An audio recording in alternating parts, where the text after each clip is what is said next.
예수님 부활을 증거하시는 성령님이라는 제목으로 함께 은혜를 나누고자 합니다. 예수님께서 2000년 전에 우리 모든 인류의 죄짐을 지고 십자가에 못 박혀 죽으셨습니다. 그리고 장사한 지 사흘 만에 죽은 자 가운데서 부활하셨습니다. 그 예수님의 부활을 예수님의 제자들이 눈으로 보았습니다.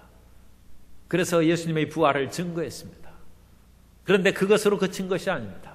예수님께서는 성령을 보내주셔서 예수님께서 이 지상에 계실 때 내가 죽고 부활하고 승천하면 아버지께 약속하신 성령을 보내주신다고 하셨는데 그 성령이 임하신 것입니다.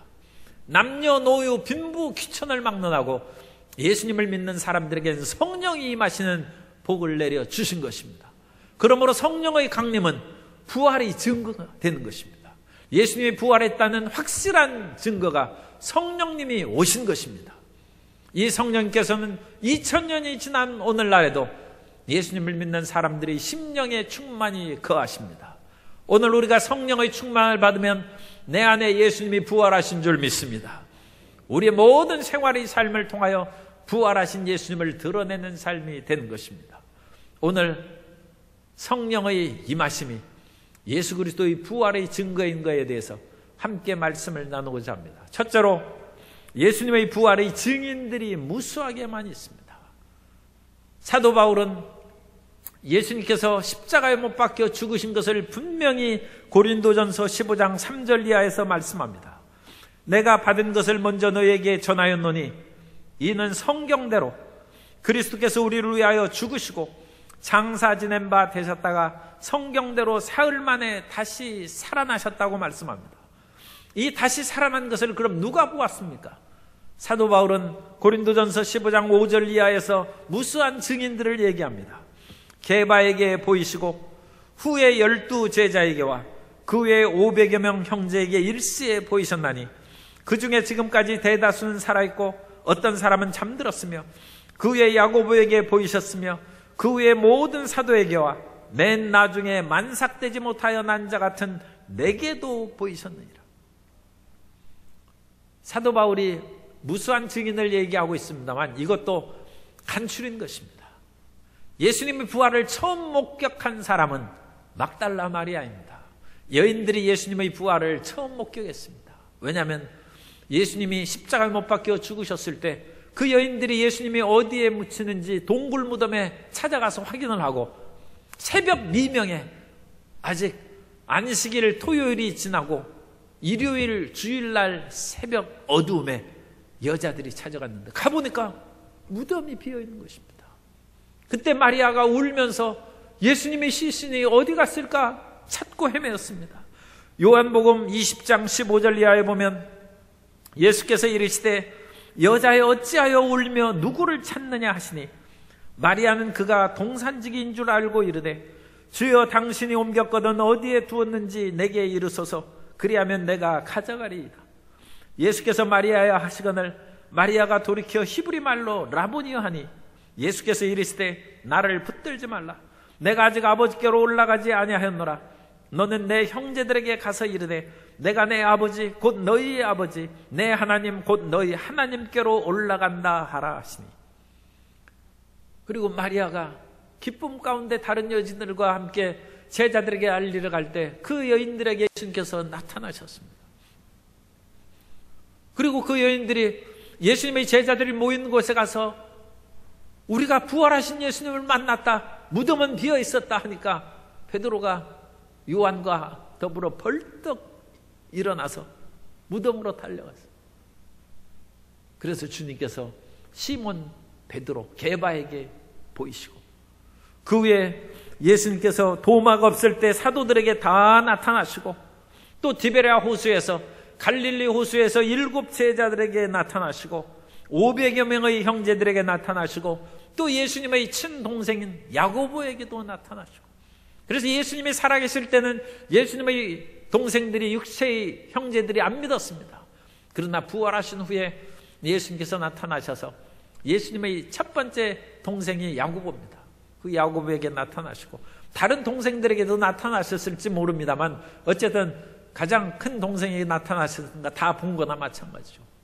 그렇게 나타나시고, 주님께서는 또한 그 이외에도 예수님의 부활을 증거하는 여인들의 말을 믿지 않고 허탄한 듯이 그 예수님을 직접 이 세상에서 만나고 따라다닌 제자들도 예수님이 부활하셨다는 것을 안 믿었어요.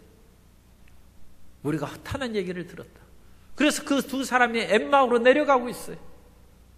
그 내려가는 두 제자들에게 예수님이 나타나셨습니다. 주님께서 엠마오 가는 제자들에게 나타나시고, 마지막에는 또한 12 제자 가운데 도마에게 나타나셨어요. 이 도마는 아주 실증주의자예요. 그래서 예수님이 부활하셨다는 다른 동역자들이요, 형제들이죠, 그 다른 제자들이 우리가 다 보았다고 얘기했는데 자기만 빠졌거든. 난 못 믿는다. 예수님의 못자국 난 손바닥에 내 손가락 넣어보고 옆구리에 내 손가락 찔러봐야 정말로 예수님의 그 분 걸 확인하고 내가 믿을 수 있다. 그러자 요한복음 20장 24절에서 그 이하에 이와 같이 말씀합니다. 12 제자 중에 하나로서 디두모라 불리는 도마는 예수께서 오셨을 때 함께 있지 아니한지라. 다른 제자들이 그에게 이르되 우리가 주를 보았노라 하니 도마가 이르되 내가 그의 손의 못자국을 보며 내 손가락을 그 못자국에 넣으며 내 손을 그 옆구리에 넣어보지 않고는 믿지 아니하겠노라 하니라. 여드레를 지나서 제자들이 다시 집안에 있을 때 도마도 함께 있고 문들이 닫혔는데 예수께서 오사 가운데 서서 이르시되 너희에게 평강이 있을지어다 하시고 도마에게 이르시되 내 손가락을 이리 내밀어 내 손을 보고 내 손을 내밀어 내 옆구리에 넣어보라. 그리하여 믿음 없는 자가 되지 말고 믿는 자가 되라. 주님께서 의심한 사람에게는 괘씸해서 안 나타나실 수도 있는데 주님께서 도마에게 나타나시고 그렇게 내 소원대로 옆구리에 손가락 찔러보라는 것입니다. 그리고 믿는 자가 되라. 그런데 도마는 그래도 약과입니다. 사도 바울은 예수님의 제자는 아니었습니다만 예수님의 부활을 증거한 사람을 붙잡아다 감옥에 가두고 매질하고 그런 사람입니다. 그런 사도 바울에게 예수님께서 나타나셨어요. 그래서 바울이 이름을 바꾸기 전에는 사울이었습니다. 사도행전 9장 3절 이하에 보면 사울이 길을 가다가 다메섹에 가까이 이르더니 호련히 하늘로부터 빛이 그를 둘러 비추는지라. 땅에 엎드려져 들음에 소리가 있어 이르시되 사울아 사울아 내가 어찌하여 나를 박해하느냐 하시거늘 대답하되 주여 누구시니까? 이르시되 나는 내가 박해하는 예수라. 그리고 부활하신 예수님께서 밤모섬에 유배 가서 그 동굴이 있어요. 그 동굴에 가면 사도 요한이 얼마나 기도했는지 그 기도하면서 벽에다가 머리를 대서 그 사도 요한의 머리가 혹이 생겼어요. 이마에 혹이 생기고 거기 그 동굴에 가보면 그 바위가 패여 있어요. 그렇게 열심히 기도하는 사도 요한에게 예수님께서 나타나셔서 부활하신 예수님께서 나타나셔서 소아시아 7 교회에 대한 예언을 주시고 요한계시록을 쓰게 하신 것입니다. 이처럼 예수님의 제자들이 예수님의 부활의 증인입니다. 그런데 이런 증인 그것으로 충분하지 않습니다. 예수님께서는 이 예수님의 부활을 목도한 제자들에게 빨리 가서 복음을 증거하지 않으시고 성령을 기다리라고 말씀하셨습니다. 두 번째로 예수님의 부활과 승귀의 증거인 성령감. 승귀는 승천하사 존귀함을 얻으셨다는 뜻입니다. 예수님께서는 부활하셨을 뿐만 아니라 하늘에 오르셔서 하나님의 보좌 우편에 앉아 존귀와 영광을 받으시고 약속하신 성령을 보내주셨어요. 그러므로 성령을 받는 것은 예수님이 정말로 부활하신 것이고 영광의 하나님의 본체로 돌아가신 거구나. 그것을 우리가 확인할 수 있습니다. 사도행전 1장 4절 이하에 보면 사도와 함께 모이사 그들에게 분부하여 이르시되 예루살렘을 떠나지 말고, 이 사도들은 이미 부활하신 예수님을 지금 만나서 하는 것입니다. 그런데 예루살렘을 떠나지 말고 내게서 들은 바 아버지께서 약속하신 것을 기다리라. 요한은 물로 침례를 베풀었으나 너희는 몇 날이 못되어 성령으로 침례를 받으리라 하셨느니라. 성령을 받아야 복음의 증인이 되고 부활의 증인이 되는 것입니다. 복음의 핵심은 예수님이 죽으셨다는 것이고 죽으셨을 뿐만 아니라 부활하셨다는 것입니다. 죽기만 하면 어떻게 되겠습니까? 부활하신 것이 있어야 되는 것입니다. 우리 죄를 위하여 죽으시고 우리의 의를 위하여 살아나신 것입니다. 그러므로 이 살아나신 증거로 성령을 받아야 복음을 올바르게 증거할 수 있는 것입니다. 그래서 제자들이 성령 받기 위해서 마가의 다락방에 모여서 열흘간 전심으로 기도할 때 오순절 성령이 바람같이 불같이 임하셔서 그들이 그야말로 성령의 충만함을 받고 새 방을 말하고 뛰쳐나가서 그 당시 오순절이니까 세계 각곳에 흩어져 있던 그런 유대인들이 다 예루살렘에 모였어요. 흩어진 유대인들, 디아스포라 유대인들이 다 예루살렘에 모여있을 때 제자들이 뛰어나가서 너희가 십자가에 못 박여 죽인 그 예수님을 하나님이 살리셨고 그 부활하신 예수님이 하늘의 보좌 우편에 영광과 존귀를 받으심으로 약속하신 성령을 오늘 우리에게 보내주셨다는 것입니다. 그러면서 이것은 우리가 지금 하는 얘기가 아니라 이미 요엘 선지자가 예언한 것이다. 요엘 선지자가 일찍이 예언을 하되 성령의 사도행전 2장 16절부터 보면 제3때가 제3신이 너희 생각과 같이 이 사람들이 취한 것이 아니라 이는 곧 선지자 요엘을 통하여 말씀하신 것이니 일렀으되 하나님이 말씀하시기를 말세에 내가 내 영을 모든 육체에 부어주리니 너희 자녀들은 예언할 것이요 너희 젊은이들은 환상을 보고 너희 늙은이들은 꿈을 꾸리라. 이미 요엘 선지자가 예언한 것처럼 예수님께서 이제는 이건 보편적인 성령 강림입니다. 그 전에도 성령이 임하셨죠. 구약시대 기름 부음 받은 자들에게 성령이 임하신 것입니다.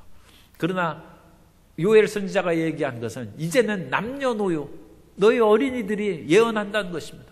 성령으로 말미암아 예언한, 젊은이들이 환상을 성령으로 환상을 보는 것이고 늙은이가 꿈을 꾼다는 것은 성령의 꿈을 꾸는 것입니다. 그러므로 예수님께서 죽으셨다가 부활하시고 약속하신 성령을 반드시 받아야 됩니다. 그것이 부활의 참 증인이 되는 것입니다. 예수님이 부활하시지 않으셨다면 우리의 복음 증거하는 것은 헛것입니다. 예수님을 믿음으로 우리가 병고침도 받고 삶의 문제 해결도 받고 주님의 평안도 얻고 여러 가지 좋은 건 얻는다. 다 좋은 얘기고 맞는 얘기입니다. 그러나 죽은 후에 부활이 없으면 그 모든 것은 이 세상에 사는 것으로 국한되는 것입니다. 우리는 이 세상에서 영혼이 잘된 같이 범사에 되고 강건한 복을 받을 뿐만 아니라 영생복락을 얻는 하나님의 자녀가 된 줄로 믿습니다. 그러므로 참된 복음의 증인은 부활의 증인입니다. 사도 바울은 담대히 얘기합니다. 고린도전서 15장 13절 이하에 만일 죽은 자의 부활이 없으면 그리스도도 다시 살아나지 못하셨으리라. 그리스도께서 만일 다시 살아나지 못하셨으면 우리가 전파하는 것도 헛것이요 복음 전파도 헛것이라는 것입니다. 또 너희 믿음도 헛것이며 또 우리가 하나님의 거짓 증인으로 발견되리니 우리가 하나님이 그리스도를 다시 살리셨다고 증언하였습니다. 만일 죽은 자가 다시 살아난 일이 없으면 하나님이 그리스도를 다시 살리지 아니하셨습니다. 또한 우리가 그렇게 착하지는 않지만 그래도 우리는 상당히 착하게 살고 있습니다. 왜? 예수님을 믿기 때문에, 그리고 하늘나라에서 상급을 받을 것을 생각하기 때문에 육신의 정욕에 그렇게 빠지지 않습니다.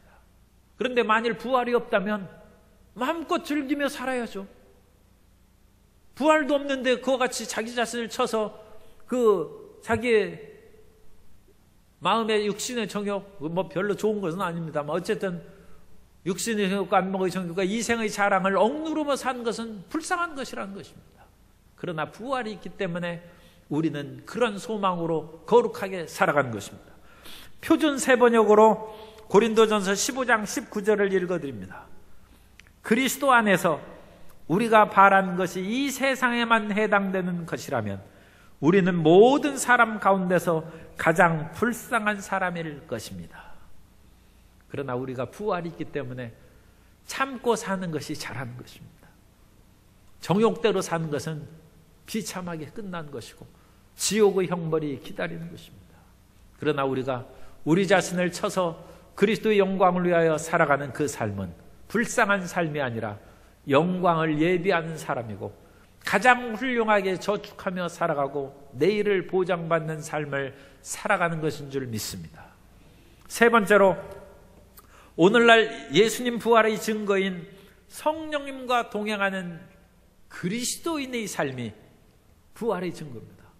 오늘날 성령님과 동행하는 삶을 산다는 것은 부활의 예수님의 영으로 성령님이 오셨으니까 그 성령님과 동행하는 삶이 우리가 부활하신 예수님을 증거하는 사람이 된 것입니다. 전기가 들어오고 우리 지금 이 전기가 아주 교회에서 환히 밝게 만들었어요. 이제 성도님들 또 그렇게 오시면 눈이 환하게 밝을지 모르겠어요. 전기가 들어오는 증거가 전등이 불이 켜져야 들어오죠.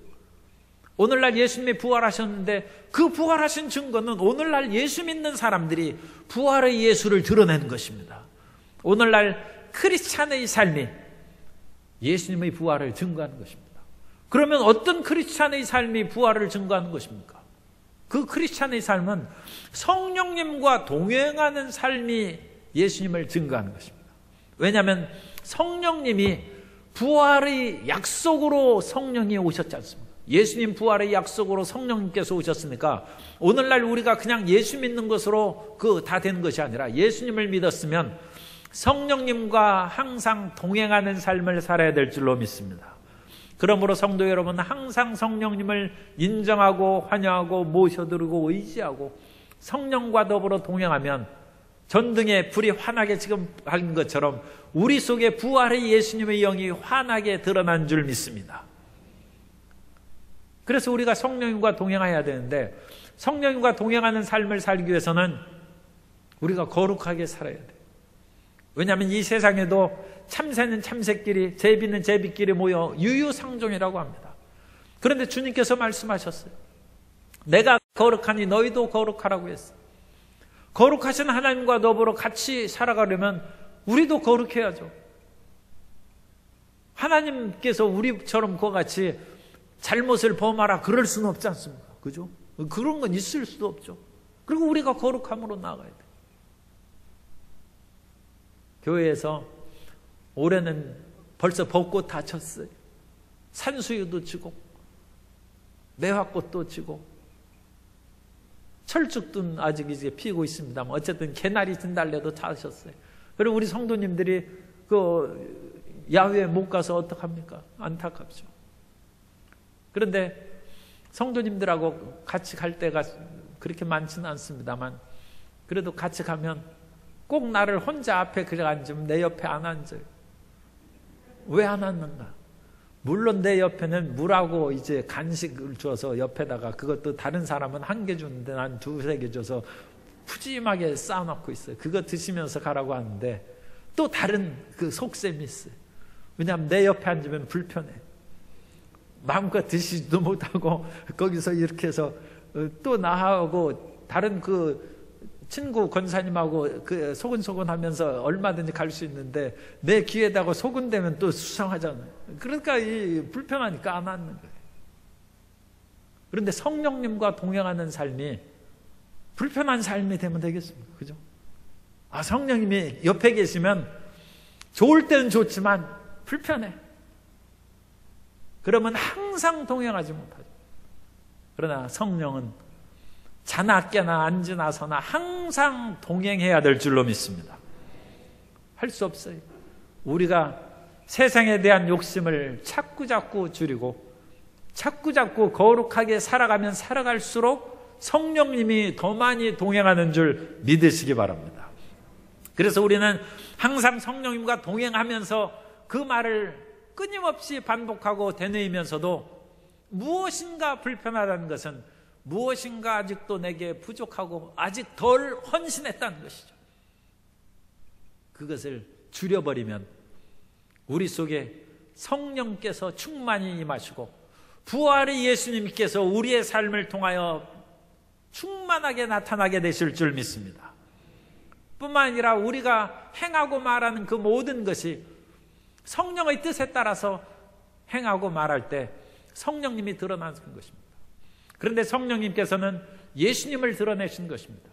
예수님께서는 성령을 보내주신다고 약속하면서 그가 내 것을 가지고 너희에게 알리겠습니다. 그랬습니다. 그럼 예수님께서 이 땅에 오셔서 하시고 알리신 것이 무엇입니까? 예수님께서 이 땅에 오셔서 자신의 사역을 분명하게 짧게 천명하신 것이 나사렛 선언입니다. 예수님께서 나사렛 회당에서 서심해 이사야 두루마리를 주시거늘 그 두루마리를 펴서 주님께서 읽으신 것이 주의 성령이 내게 임하셨으니 이는 가난한 자에게 복음을 전하게 하시려고 내게 기름을 부으시고 나를 보내사 포로된 자에게 자유를 눈먼 자에게 다시 보게 함을 전파하며 눌린 자를 자유롭게 하고 하나님의 은혜의 해를 전파하게 하려 하심이라. 예수님의 사역의 핵심을 선포하신 것입니다. 그러면 성령님께서 오셔도 그 일을 행하시는 것입니다. 성령님께서는 가난한 자에게 복음을 증거하십니다. 포로된 자를 자유롭게 치료해 주시고 세상밖에 못 보는 눈을 열어주시고 진짜 눈이 안 보이는 사람도 눈을 열어주시고 세상의 스트레스로 끊임없이 눌리고 스트레스가 만병의 근원이 되는데 눌린 자를 자유롭게 하고 자기 잘못으로 인하여 노예로 팔리고 재산도 다 팔려서 하나도 없는 사람에게 모든 것을 회복시켜 주시는 은혜의 해입니다. 그게 은혜의 희년입니다. 그것을 50년마다 오는 희년 때 모든 것을 원상으로 회복시켜 주신다. 그것을 성령님께서 행하십니다. 그렇다면 우리도 성령님과 동행할 때 자꾸 부자에게만 가서 옆에 앉지 말고 가난한 자에게 복음을 증거, 그것이 예수님을 드러내는 것이고 부활하신 예수님을 드러내는 것입니다. 우리 옆에 포로되고 눌리고 얘기만 하면 세상 얘기밖에 안 해. 그 사람에게 천국의 비밀을 얘기해주고 우리가 웬만큼 가진 것이 가졌으면 끝까지 다 받으려고 하지 말고 은혜의 해로 탕감도 좀 해주고 그게 성령과 동행하는 삶입니다. 성령과 동행하는 삶은 성령의 뜻대로 살아가는 것입니다. 그래서 우리는 언제 어디서든지 하나님의 인도하심을 받는 삶을 살아야 될 줄로 믿습니다. 무릇 하나님의 영으로 인도함을 받는 자들이 하나님의 아들, 하나님의 자녀라고 했습니다. 그래서 우리는 성령께서 우리 마음 가운데 들려주신 음성으로 살아갈 때 하나님의 진정한 자녀가 된 줄 믿습니다. 몇 년 전에 밥소르기라는 목사님이 하나님이 당신의 이야기를 쓰고 계신다. 아마 2015년에 나온 책인 것 같습니다. 그런데 이 밥소르기 목사님이 원래 그 담임 목사를 하고 있었는데 찬양 사역자입니다. 찬양을 아주 잘하고 피아노도 아주 잘 치고 그러셨어요. 그런데 어느 날 목에 뭔가 걸리는 것이 있어서 가보니까 목에 종양이 생겼어요. 그래서 종양을 수술했어요. 그랬더니 목소리가 안 나와요. 목소리, 옛날 목소리 절반도 안 나오고 쉰 목소리가 나오고 또 더 심한 것은 말할 때마다 목이 아파요. 그래서 설교를 못하는 거예요. 그래서 고통스러운 것을 보자 그 교회 장로님들이 목사님 아무래도 좀 그 몸을 건강하게 회복한 후에 오시기 바랍니다. 그래서 6개월 동안 안식년을 주었어요. 6개월 동안 자유롭게 교회에서 왔다 갔다 하면서 그냥 자기 몸을 치료할 수 있도록 그렇게 배려를 해줬어요. 그런데 그것이 괴로운 일이 됐어요. 왜냐하면 그 목사님이 밥소르기 목사님이 주일날 와가지고 이제 지금처럼 이렇게 또 그 예배에 앉아 계신 거예요. 그런데 담임 목사가 성도들과 함께 뒤편에 앉아가지고 다른 사람이 외부에 초청 강사가 설교하는 것을 들으니까 자존심이 상하고 너무 수치감을 느껴. 내가 이게 무슨 그래야 할 수 없이 주일 예배를 못 드리고 그 교회에서는 토요 예배, 직장인들을 위한 토요 예배를 행했답니다. 그래서 토요일 날 예배를 몇 사람하고 그냥 드리게 됐어요. 그런데 더 큰 문제가 생겼어요. 주일날 할 일이 없어요. 주일날 성도 여러분, 예배 안 드리면 우리는 정말 할 일 없는 사람이에요. 그죠? 이 주일날 예배 드릴 수 있는 것이 혹시라도 피곤하고 고단해서 오늘은 늦잠 자고 교회 안 갔으면 하는 건, 그것은 참 잘못 생각하는 거예요. 왜냐하면 교회 안 나가면 정말로 우리는 괴로운 거예요. 주일날 할 일이 없어요. 그 성경만 읽고 있을 수 없고 찬송할 수도 없고. 토요일날 예배 드렸지 않습니까? 주일 예배. 그리고 주일날은 딴 데, 이제 아이들이 아직 그때 젊었어요. 90년대입니다. 애들이 야구장 가자고 해가지고 할 수 없이 동네 자기 자녀들 친구들하고 함께 8명 이제 야구장 갔어요. 그래서 야구장 가서 거기에서 딱 그 관중석에 앉아 있는데 마음 가운데 두 소리가 들리는 거예요. 먼저 큰 소리로 들립니다. 내 인생은 끝났다. 밥소르기야.